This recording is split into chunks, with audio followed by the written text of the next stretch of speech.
সন্তান হারানোর শোকে অঝরে কাঁদছেন আর বারবার মূর্ছা যাচ্ছেন মা পারভিন আক্তার। বাবা জসিমউদ্দিন যেন শোকে পাথর। এলাকার প্রিয় মুখ জাহিদুল ইসলাম পারভেজের এমন মর্মান্তিক মৃত্যুতে কাঁদছে স্বজন ও প্রতিবেশীরাও।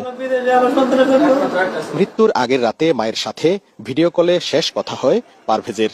সন্তানের মৃত্যুর খবরে ভোরে বাড়ি ফিরেছেন কুয়েত প্রবাসী বাবা সাবেক ছাত্রদল নেতা জসিমউদ্দিন।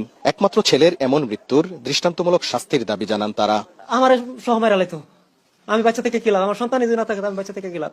একটা হাত তো ভেঙে দিত, দুটা হাত তো ভেঙে দিত, খালি মুক্ত আমার সাথে কথা বললে আমার আব্বা করে ডাক দিত। আমি আব্বার একটা শুনতাম, আমার সন্তান আমার জানা আমার সন্তানকে হত্যা করতে, আমার ছেলেকে হত্যা করতে, তাদের আমি দৃষ্টান্তমূলক শাস্তি চাই।